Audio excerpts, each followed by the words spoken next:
அஸ்ஸலாமு அலைக்கும். இன்னைக்கு என்ன நம்ம பார்க்க போறோம்னா கோல்டு பிஸ்கட் தான். கோல்டு பிஸ்கட் எப்படி செய்யலான்னு பார்க்கலாமா?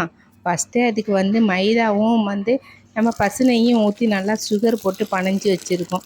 மைதா 1 கிலோ வாங்கினோம்னா இதுக்கு சுகர் 1/4 கிலோ போட்டுக்கலாம். அதுக்கப்புறம் நெய் இதில் பசுநெய் 1/2 லிட்டர் அளவுக்கு ஊற்றிக்கிங்க. ஊற்றி நல்லா இந்த மாதிரி தண்ணி ஊற்றி நல்லா பசைஞ்சிக்கங்க. நல்லா பசைஞ்சிங்கனாலே நல்லா தெரியும். சூப்பராக இருக்கும். இந்த மாதிரி கையில் பிடிச்சா இந்த அளவுக்கு வரணும், மாவு பிச்சா இப்படி. இந்த கோல்டு பிஸ்கட் செய்கிறதுக்கு இப்படி தான் இருக்கணும்.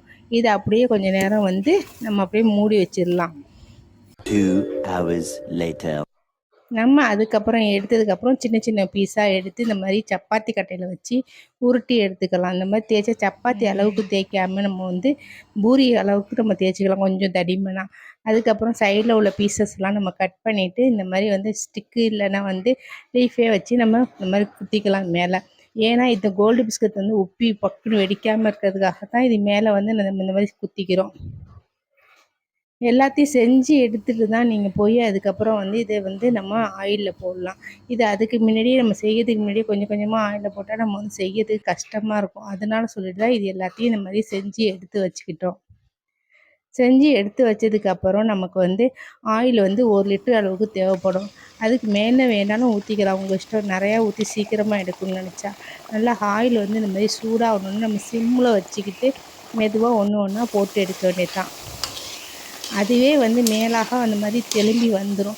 மேலே இந்த மாதிரி திரும்பி வந்ததுக்கு அப்புறம் தான் நம்ம கரண்டியை விட்டு இந்த மாதிரி திருப்பி திருப்பி விட்டோம்னா இந்த மாதிரி அளவுக்கு வந்துடும். எல்லாமே சூடு அடங்கி நல்லா அந்த மொறுமொறுப்பு தன்மை வந்துடணும். நம்ம ரொம்ப நேரம் போட்டு கருகையும் விட்டுறக்கூடாது.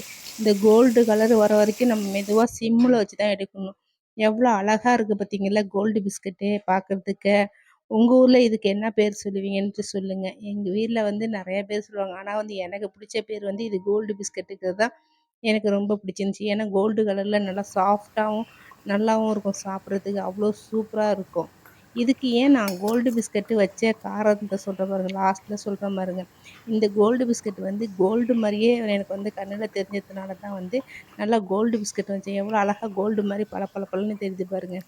அதனால தான் இது கோல்டு பிஸ்கட் வச்சேன். சாப்பிட்றதுக்கு அவ்வளோ சாஃப்டாக சூப்பராக இருக்கும். இந்த மாதிரி உங்களுக்கும் கோல்டு பிஸ்கட் வேணும்னு சொன்னால் ஸ்க்ரீனில் தெரிகிற மாதிரி ஆர்டர் பண்ணிக்கோங்க. பிடிச்சிருந்தா லைக் பண்ணி என் சேனலை மறக்காமல் சப்போர்ட் பண்ணுங்கள். நெக்ஸ்ட் வீடியோவில் சந்திப்போம். ஓகே ஃப்ரெண்ட்ஸ், பாய்.